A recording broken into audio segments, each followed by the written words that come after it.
Hello guys and welcome. In this video we're going to be talking about variables and data types. Now, what is a variable? A variable is just a container for a certain data type. Right, so it's a container for a certain data type, which means that, for example, let's take an example. Let's say we have a water bottle, right?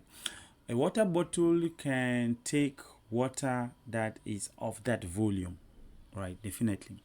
Right. So if we leave from a bottle, if we go to another example, let's say we have a basket.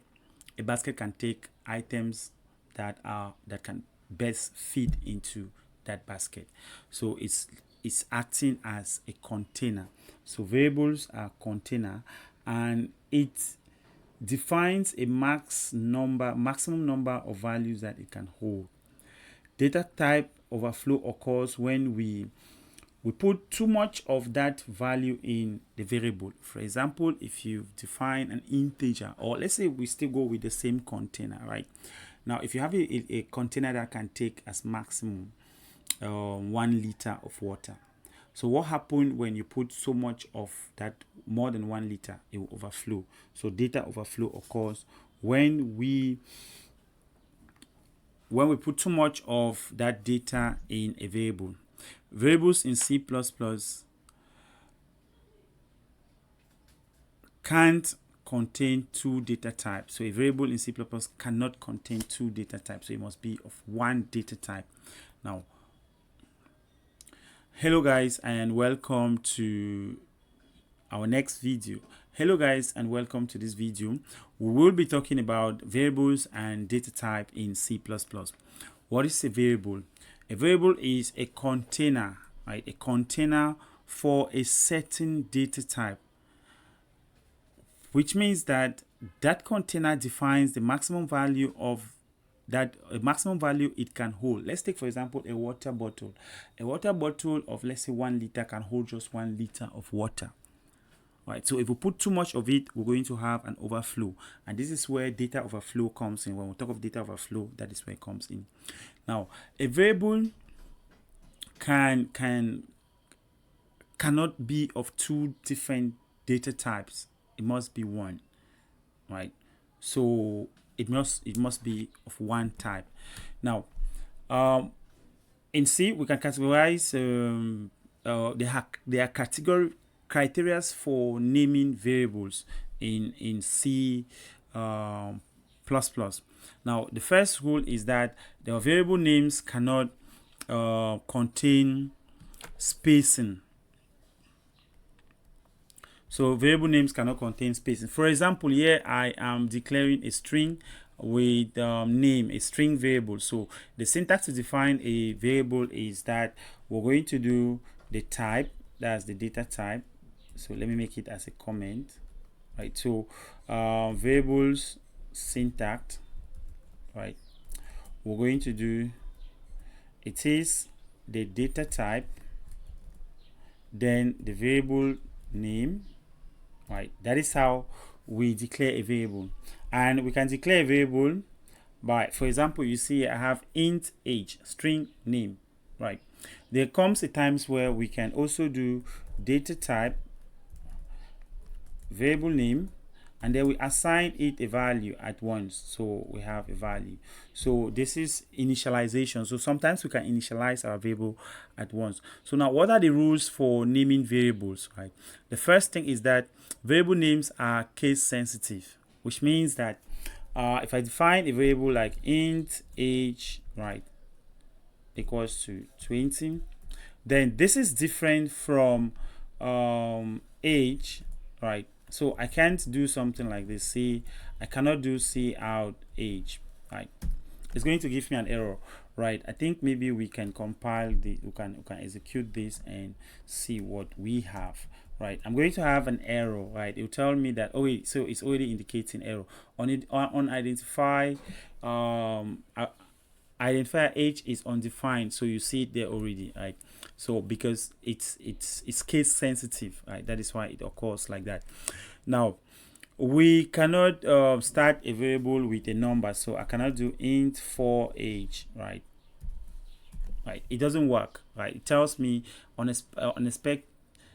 expected and identifier local variable is not initialized, right? So it can't work, right?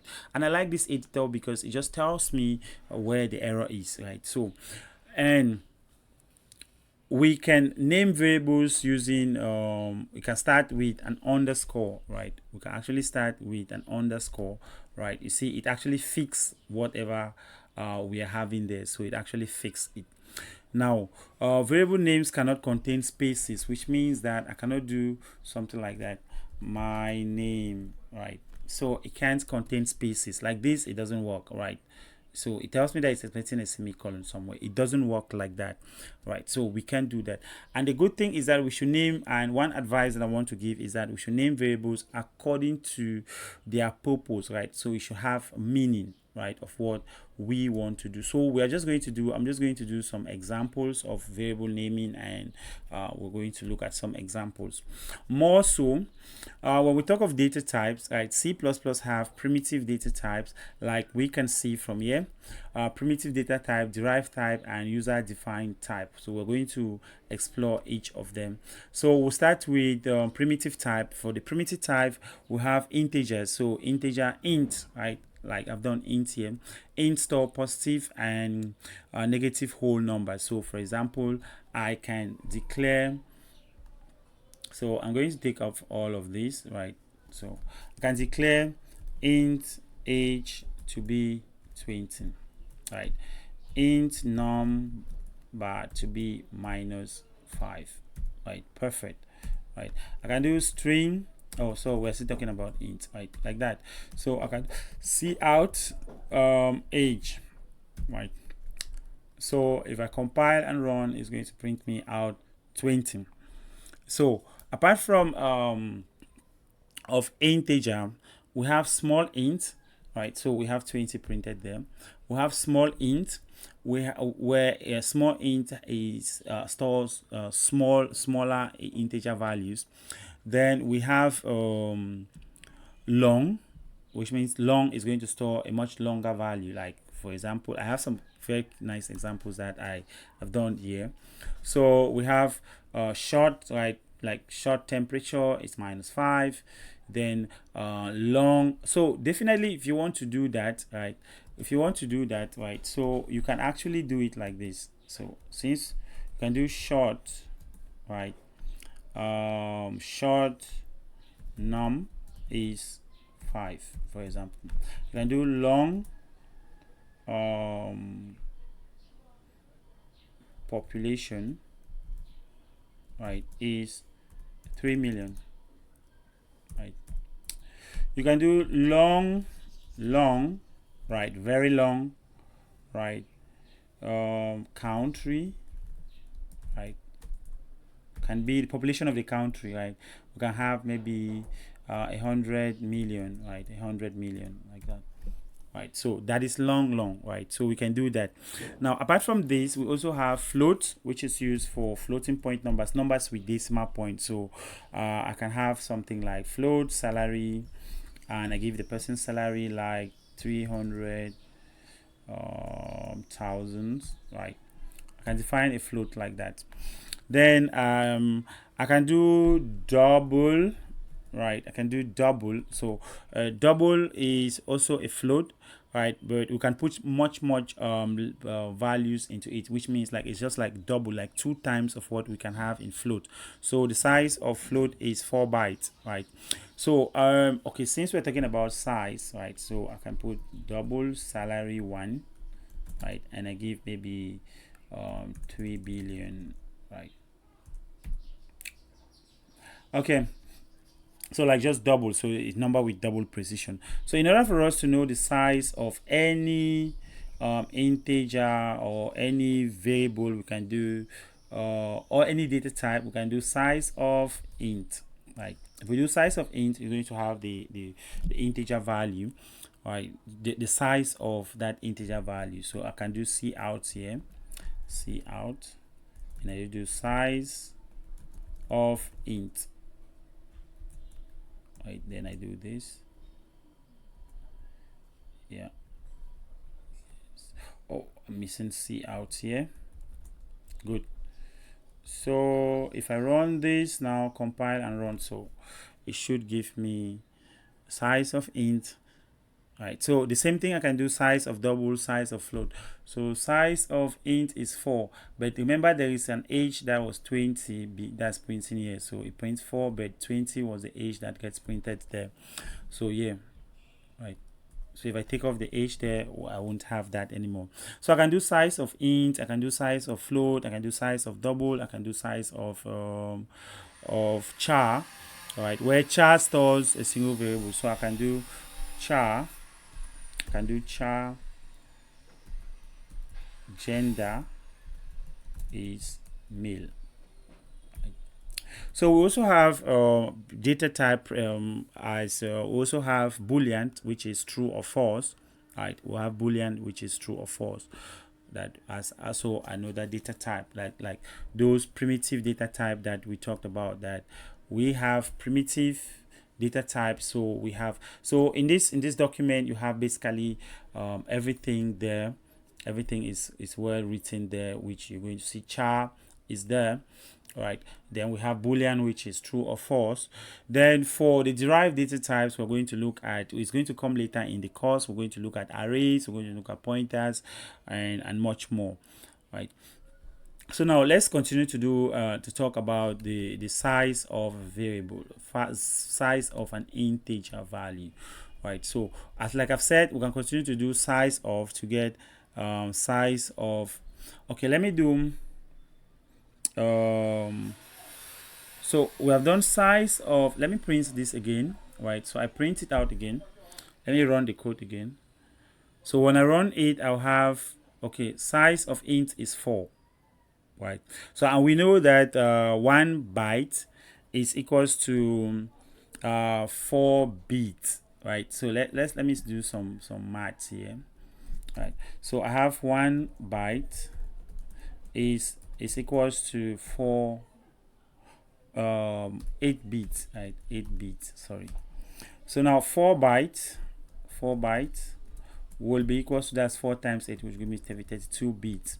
Now that means that an integer value can store from 2 raised to the power, so I'll just write it like this: power 2 raised to the power 31. So you can store up to 2 raised to the power 31, because one of these, right, one of these 32-bit, one is used for the sign, either it's going to be positive or negative, right? So one bit is used for the sign, or that is going to be sign int or unsigned int. Now just to follow what I'm saying, right, I'm going to come down here and I print what is the size of unsigned int, right?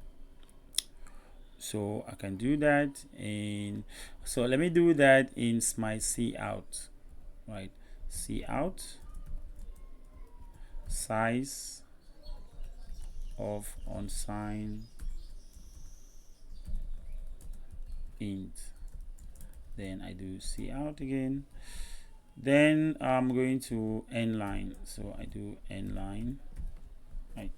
So I compile it and run again to see what happens. So it's going to give me the size of an unsigned int. Right. So the size there unsigned int is still 4, right? You see size of int is 4, size of unsigned int 4. Now, okay. Now let's try to look at the concept of data overflow. Right. Let's try to get the maximum values of int. So cout max value of int will be, so in C++ I can do something like int underscore max, right? So this is going to give me the max value, so you can print me the maximum value, right? So I'm going to have a very large number there. So build and run it. So okay, so this is the maximum value that we can have, which means that the maximum integer value that we can store is this number, and so the minimum also will be that the minus, we could just add a negative sign in front of it. Now let me do the concept of data overflow. Let's see, we talked about data overflow. So if I declare an integer called max int, right, which is going to store the int max that we've seen there, then if I do see out, let me just put here data overflow, right, data overflow, then I do max int plus 1. Let's see what happens. Then I also end line. Also, it's good to be doing this. It's good practice. Okay, so definitely I'm going to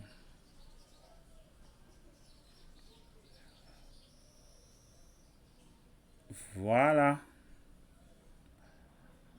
Okay, so why the delay? What happened? Everything working well, so what happened? Why is it not displaying? Okay, that's it. So it just goes to the negative part of it. So this is the maximum value, and now it adds 1, but it goes to the negative sections of it. So it just gives us a negative. So that is what we mean by data overflow. Okay, so in our next video we're going to be talking about ASCII code, and we're going to be doing some encoding.